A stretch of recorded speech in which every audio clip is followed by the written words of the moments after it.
But Israel has a PhD in deception. Because it's Dajjal at the back of this, the mastermind. And Israel would not want to wage a big war and appear to the world naked, clearly, as an aggressor. No, that's not deception. Israel has to wage her big war and make it appear as though she was only defending herself.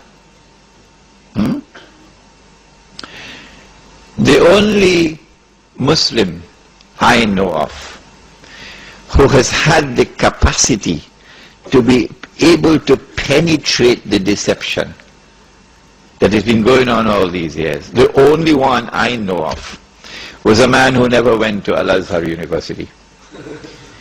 Now, he wasn't the Sheikh. His name was Malcolm X. He's the only man I know of who had that eyes wish to see and would clearly recognize the strategy and the deception. Read Malcolm X. How is Israel going to launch this big war and yet get away from being perceived by the whole of humanity as the aggressor, blatant aggression? You have to come with a good strategy. The strategy is this.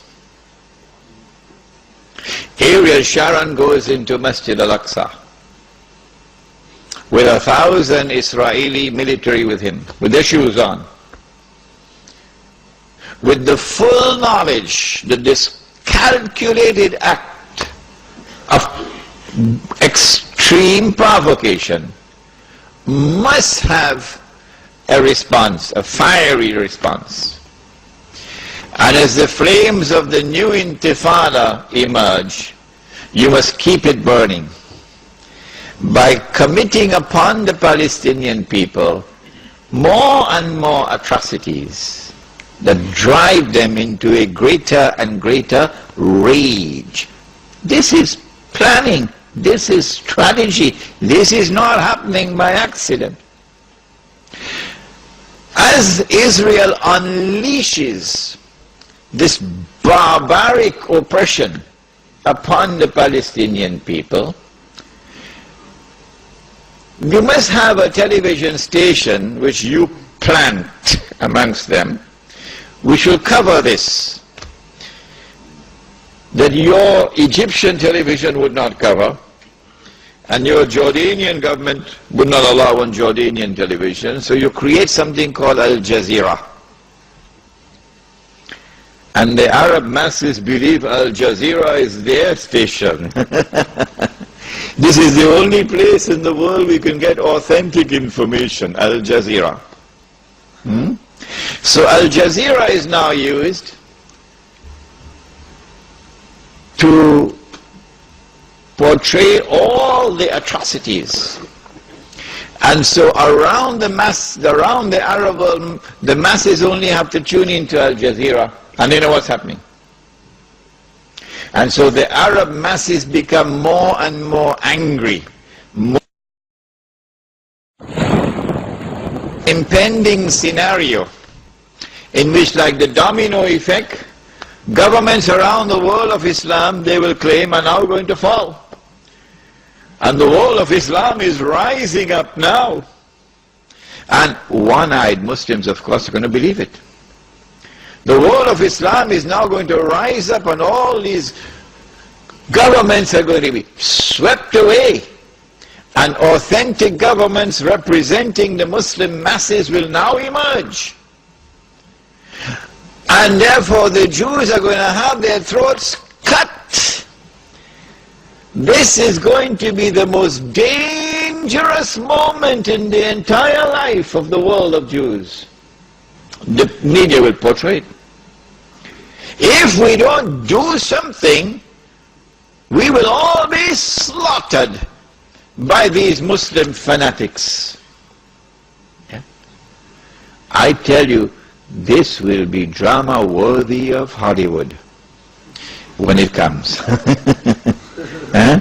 They must be hating me now for revealing their secrets. It is in this scenario that Israel will say, we have to do something. If we just sit here and do nothing, the state of Israel will be destroyed and the Jews will all be slaughtered. What can we do? They call it a preemptive strike. A preemptive strike. But it won't be a preemptive strike. It will be the most dazzling display of the magnificent application of state-of-the-art military technology that will leave even Uncle Sam in the backyard. A war like Uncle Sam has never seen and could never wage. That is what Israel is going to wage. Do they have the technology? I believe they have technology that even Uncle Sam doesn't have. It will be a lightning strike. Israel has to put on this magnificent display of military power and state-of-the-art technology beyond anything else that the world has ever known, in order for Israel to impress upon mankind the validity of its credentials that is now going to become the new ruling state in the world. Before Fahad could even blink, the Israelis have taken over the Saudi oil fields and the Iraqi and the Kuwaiti oil fields.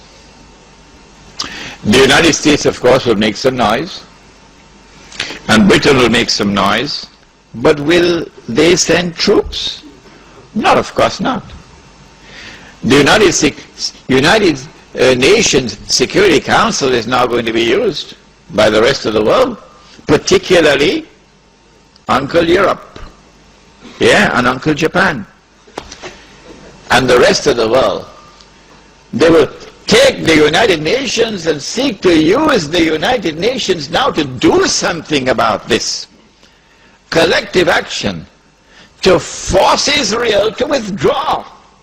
Because if Israel does not withdraw, Europe is going to be choked, and Japan is going to be choked.